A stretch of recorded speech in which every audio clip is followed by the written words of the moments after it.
if you ever want to meet a great bunch of people, hold a hemp building event. That's what happens. It seems to attract everybody like some sort of strange magical force. I'm glad to be home. This is my second home, this country.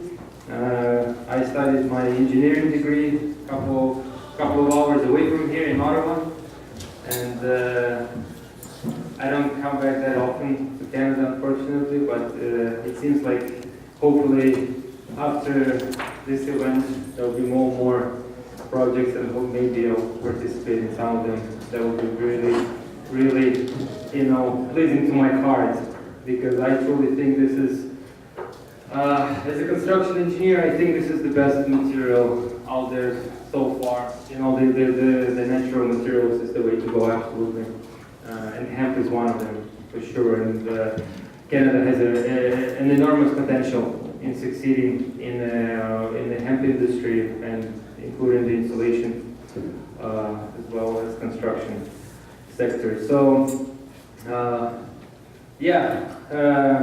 I started with hemp maybe like 7 years ago, and it blew my mind and changed my whole entire life, I'll be honest. It did change, and I divorced my first wife, after getting introduced to hemp and building first house in Tasmania. She didn't want me to go to Australia, and I went. I knew exactly afterwards why I went there. I got introduced to hemp, and there we go. It's just Hempire is my brand, and we started a few years back in Ukraine in the most difficult times for my country. I'm originally from Ukraine, lived in Canada for quite a few years. I lived also in Australia, and we built houses out of hemp in Switzerland and France and many other areas. And I went back a few years ago to Ukraine, and we started up Hempire. And all the photos you're going to see here, most of them, probably like 99.9%, is that's the work we've done in the past 2 years. Okay. So one thing about hemp construction,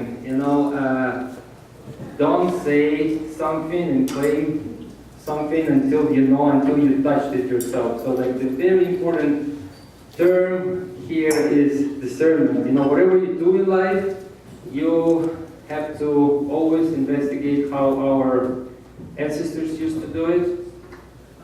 What's the regular practice, experts' advice, and of course you got to try it yourself. Up until now, we always rely on experts' advice, without even trying to test things ourselves. And this is a big mistake that people do in today's world. We always rely on someone's opinion and some other information from a secondary source. So, next slide, please. This is the way we build houses. This is one of the examples in North America. In Ukraine, we have another problem. We build houses with reinforced concrete, and quite frankly, you cannot live in a building surrounded by concrete. It's not very good from a health point of view. So clearly, our grandfathers and great-grandfathers, they built like that. We didn't have Tyvek, we didn't have wraps 100 years ago. We didn't have OSB and drywall, and people lived somehow, People lived on this planet, and you didn't have to show them the paper, like the right examples of straw bale houses in North America. They're 80 years old, and they're in perfect shape, So, next slide, please. So I left. This is a very interesting report I came across this year. It's actually open source, and there's a link to it at the bottom of the page. It's a World Green Building Strength Report, dissecting different markets by the continent, and we're going to see a lot of green building technologies used in the next 3 to 5 years, a lot, trust me. And you'll be blown away what are people working on right now. From scientific point of view, it's just going to blow your mind. And there's a lot of research, cellulose products being researched on in different labs around around the world. This is going to be fascinating, and I'm sure hemp will succeed. Next slide, please. So when I formed Hempire, I sort of kind of established the rules that we're going to go by, we're going to abide them, and we're never going to be sidetracked. And of course, we have to respect the nature. You know, a lot of people talk about, and especially politicians, about economical growth, production rates increase, blah, blah, blah, but they always forget the ecology and the nature, you know, like economics do not exist without ecology. It's the biggest absurdity that they have. Oh, we have that amount of trees, that amount of oil. What about the nature? What about the recovery period? And it's pretty bad. And of course, yeah, ancestors always, I always remind people, go back to basics. There are some houses. There was Roman Empire, there was no Portland cement in the Roman Empire. And somehow this building is standing, I don't know, they should level it down and rebuild it with reinforced concrete to be certified. And of course,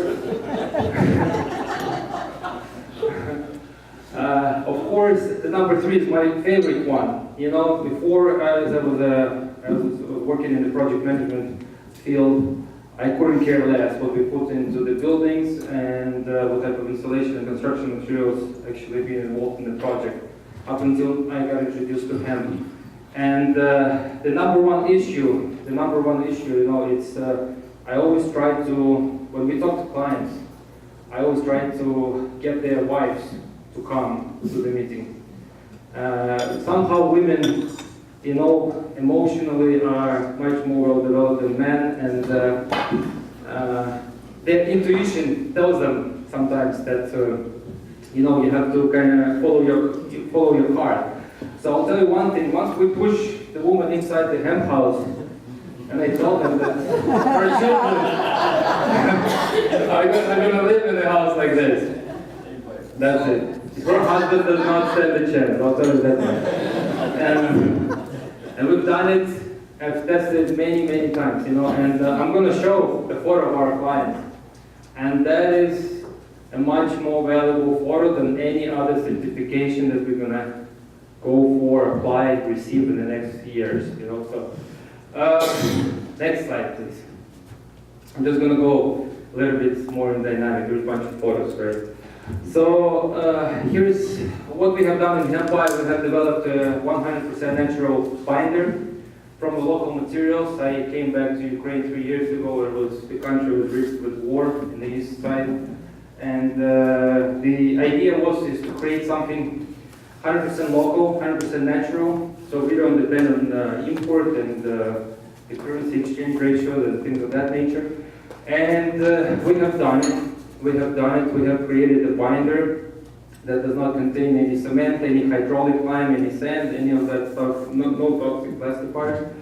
And you know, I have to say it's quite light. The end material is around 250 to 160 kilograms per cubic meter in the end. And next slide, please. This is one of the first projects that we were doing in Ukraine. The frame is a little bit over-designed here. You know, the lumber that was used was very thick, and the client was really worried that you know, it's not going to stand still. This project we were doing actually in the end of November in Ukraine. It gets quite cold, okay? And end of November, middle of December, it was still warm, above 0, and I was really worried. And then my experience from Switzerland kicked in when we were mixing hemp in the negative temperatures. I don't suggest you do it, but it's possible. It's possible. This house is still standing. So next slide, please. Yeah, so basically what our binder allows us to do, we can go really quickly with application, and then we remove the formwork instantly. And that just gives us a real big flexibility, and we're speeding things up extremely fast. You know, just you compact it, boom, you remove it and let it carbonize. Next slide, please. This is a rare picture. You're going to see the hemp house carbonized. You know, all that lime is turned into limestone. We actually left it unrendered over the course of the winter. We had some funny experiences with this house. We were finishing it in the middle of December, and then the first days of January, the frost came. like -20 Celsius. And we were walking with a client around the house in February, and he's like, man, this is fascinating. Like it turned into stone. So basically the water that was there inside the mixer didn't have enough time to evaporate, and it froze. Everything froze. And I was really worried back then, you know. But as you can see, this is in springtime, fully carbonized. Next slide, please.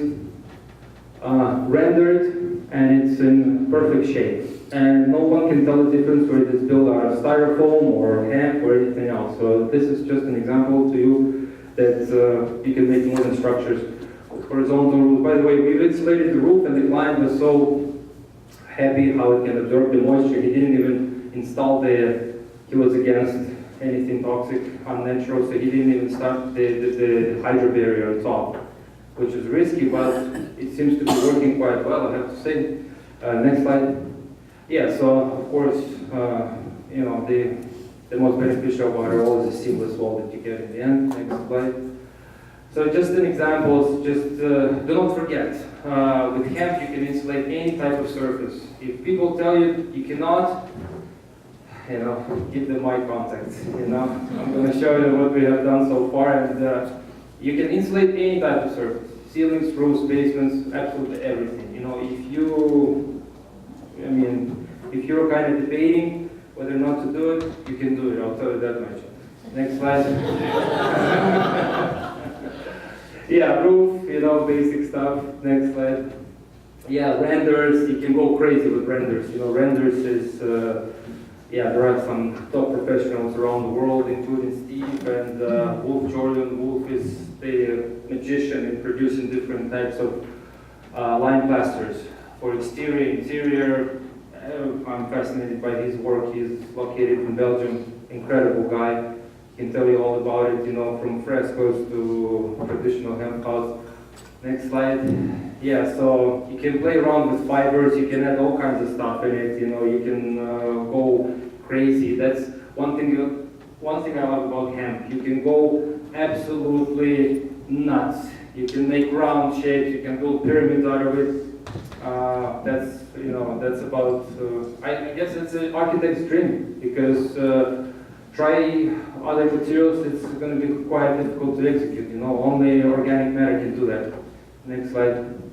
Yeah, so just, it's going to be just a bunch of photos from our activity in Ukraine and other countries.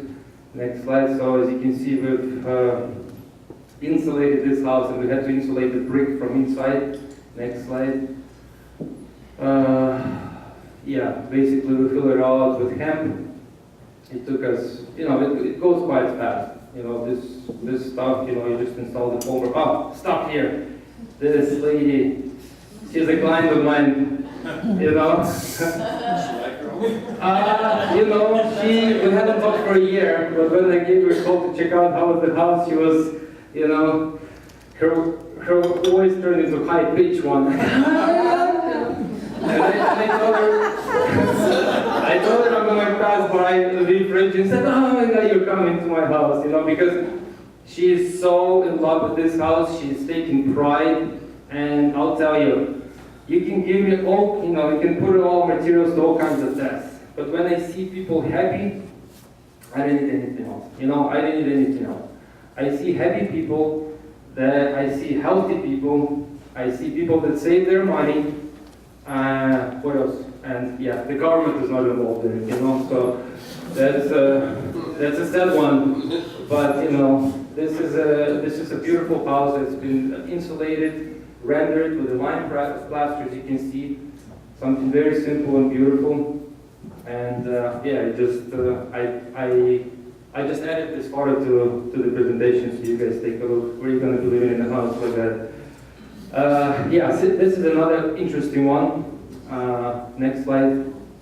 So this guy was making a stone house, and he called me and said, well, I'm making a stone house. I'm like, well, you're not making a stone house, you're building a freezer for yourself in the winter. And he's like, can you help me, please? And I said, yeah, of course, you know. Next slide.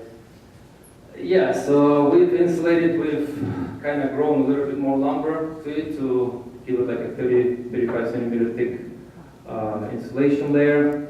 And this guy was really, really creative. He builds all kinds of ponds and waterfalls for like politicians, and he has a lot of stone laid around. He's like, man, I want a stone house.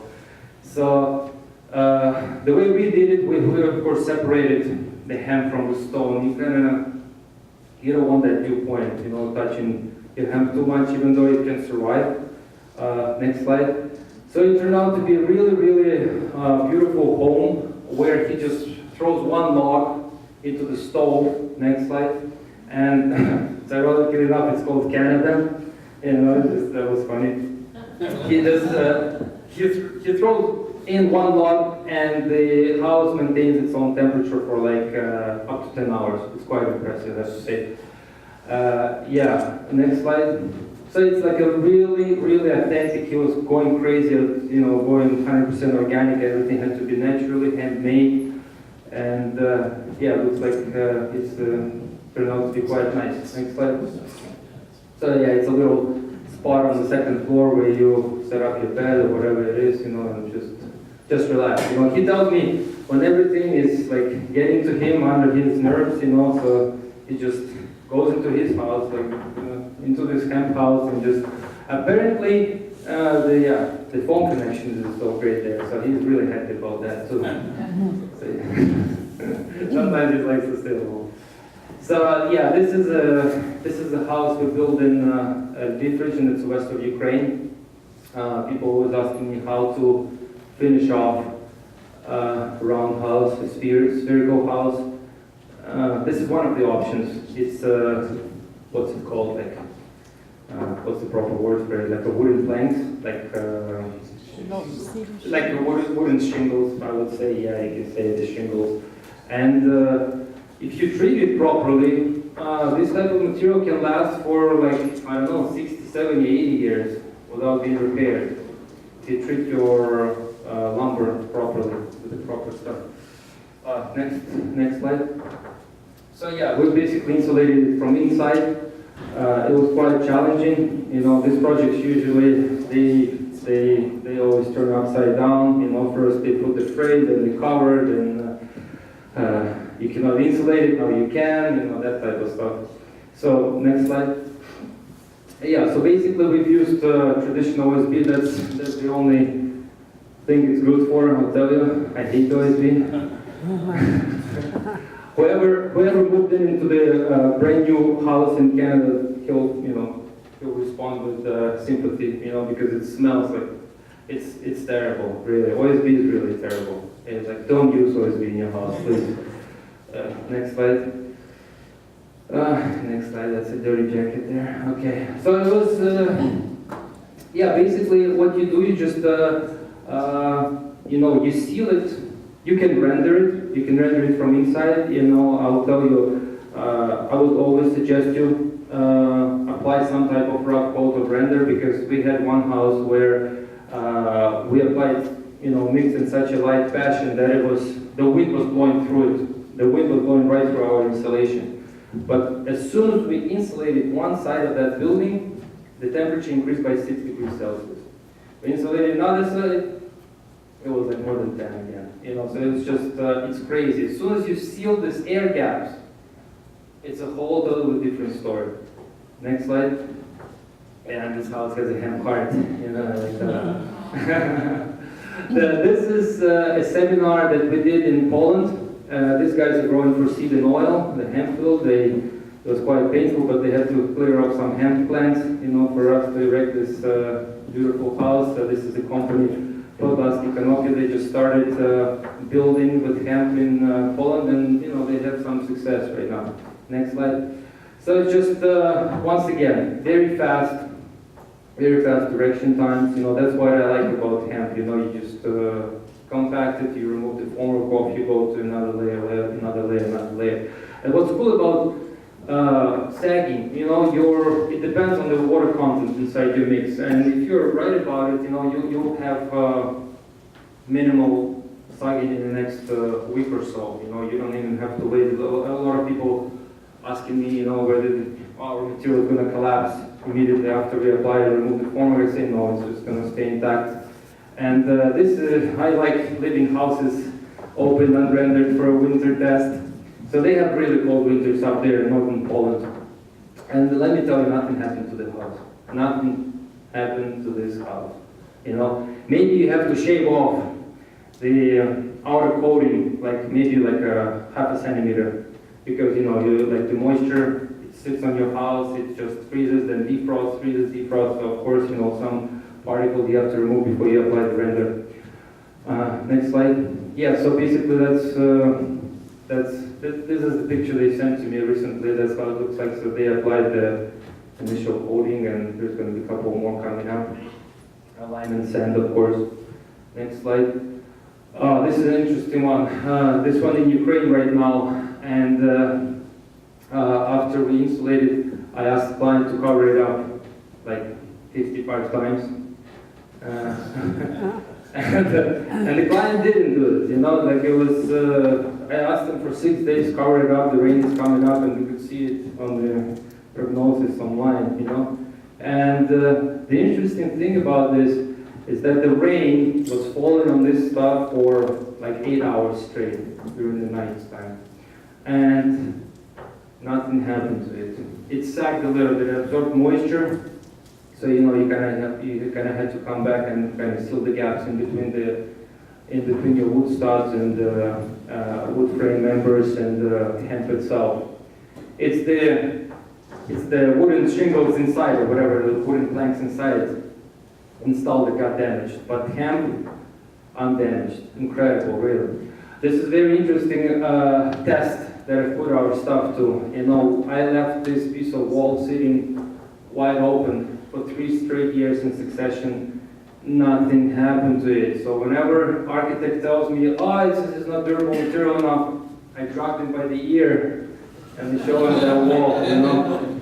I'm like, show me any other material that can do that. Open, unrendered, uncovered, sun, snow is sitting on top of it the whole winter. We don't touch it. We don't touch it. I just like to see what happens. Nothing happens. You know, it absorbs the moisture, it releases the moisture. That's the biggest trick of all. If your material can do that, the sky's the limit. It's going to be really, really durable. Next slide. This is another project. I like to go against the flow. Another project that we're doing in the freezing temperatures, but inside actually. This is an old ex-Soviet industrial zone building, and the guys decided to make a yoga studio out of it. Next slide. So what we did, we insulated reinforced concrete inside the building, and every architect and every engineer tells you, of course, you cannot do it inside the building. But the client said there is no way we can insulate it -20 outside, so let's do it inside. And I said, okay. And believe it or not, there was frost on the concrete when we started to do it. It was beginning of January of that same year when we finished that house that I was afraid it's going to collapse. And next slide. And next slide. It's in perfectly normal shape right now. Interesting enough, that wall is just turning harder and harder by year, and nothing happens to it. Quite interesting, right? You know, people told me, oh, you're going to have a dew point, you know, and all the professors, of course, the dew point, and it's going to wet, and it's going to rot, and it's going to get moldy. Nothing happened to it simply because this material can, you know, it's a vapor permeable material, that's it. And as you can see here, we have insulated everything, floor, the roof, the ceiling, the walls, everything inside the tea room. The parents can relax and watch their kids train, like Aikido, yoga, and all this stuff. They're chilling upstairs.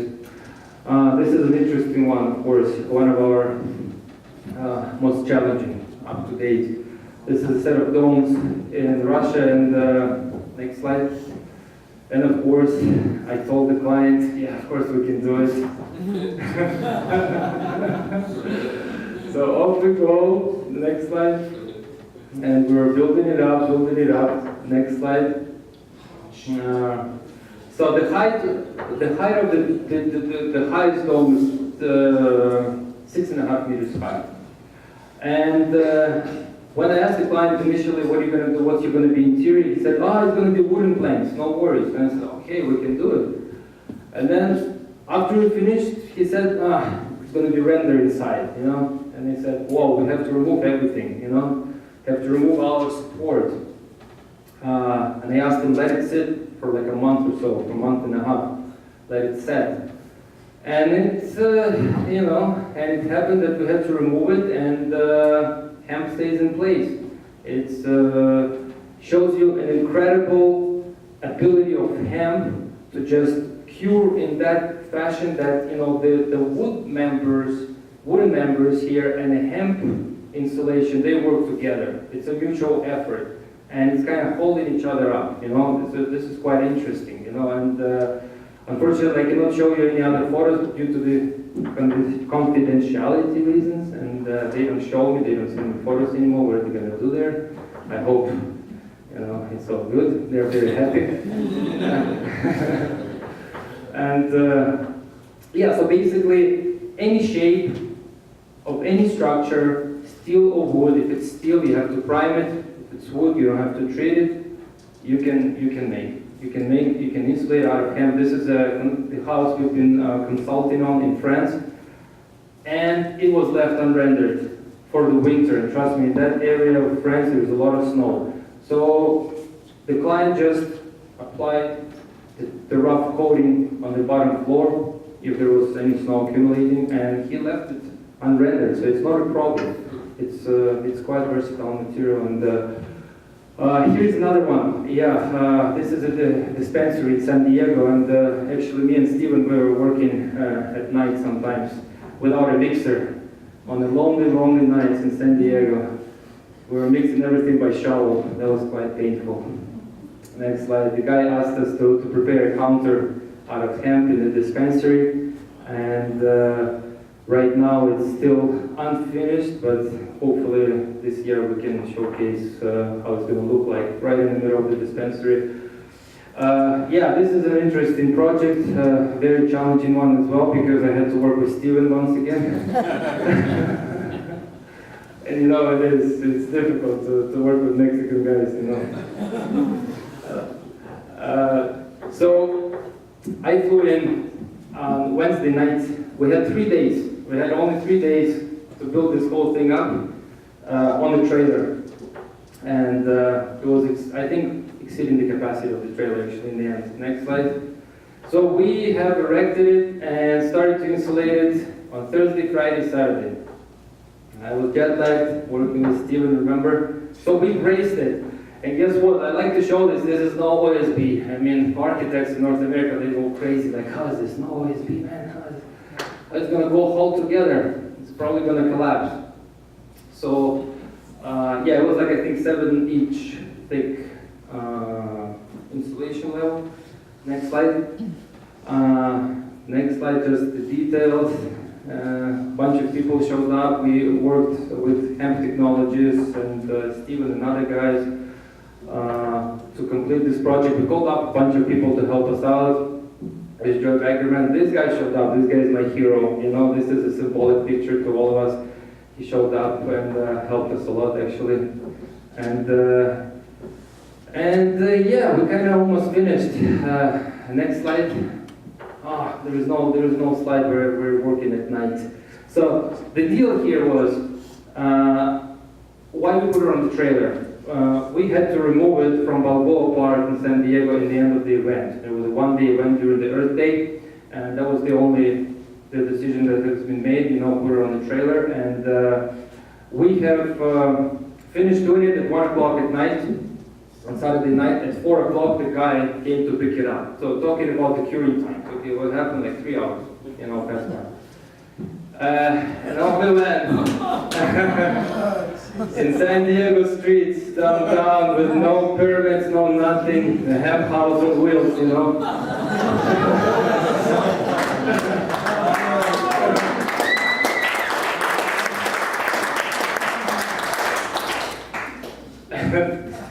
People were shocked, really. Like, what the hell is that, you know? So,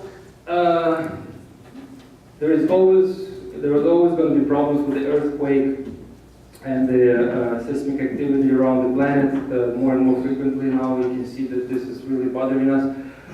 So whenever people tell you that the earthquake is going to collapse, this house is going to collapse during the earthquake, this is the best photo to show.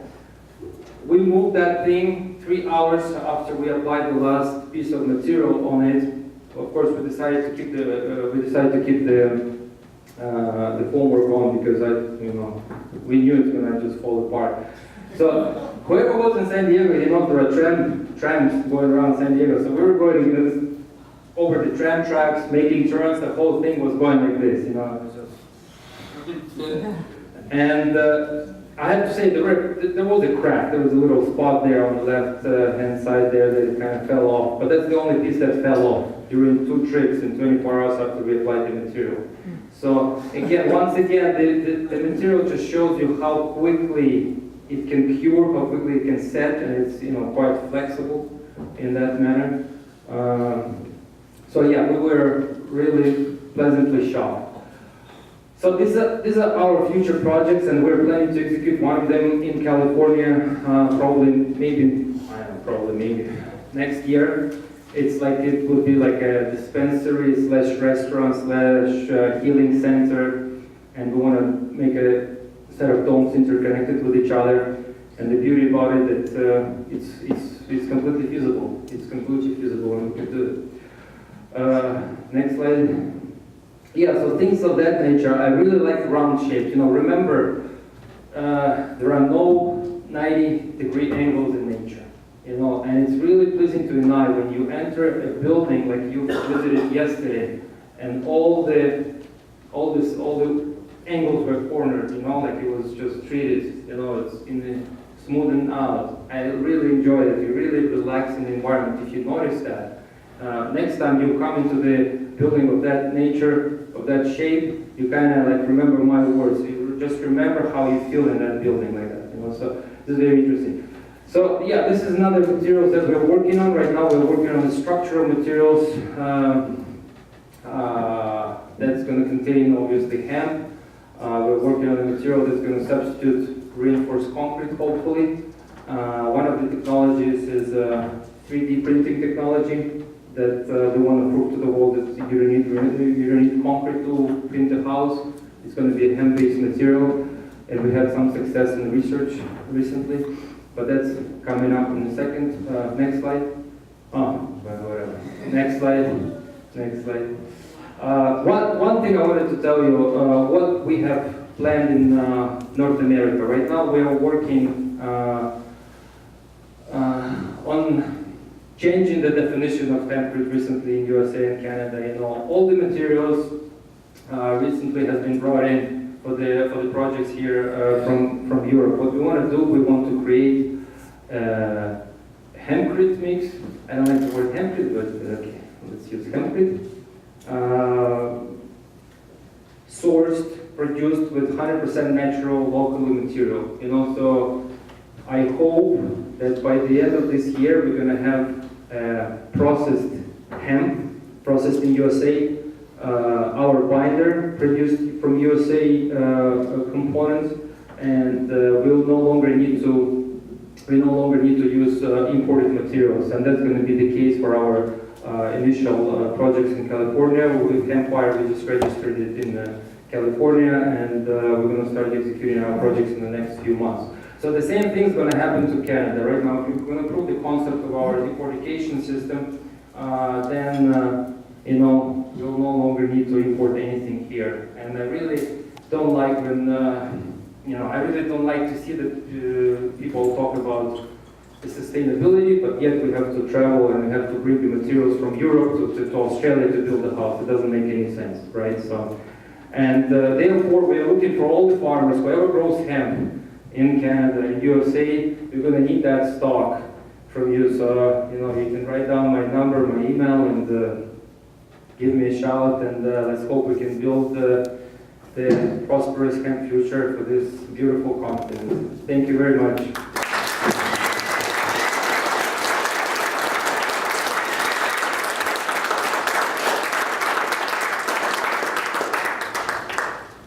Right, thanks very much, Sergiy.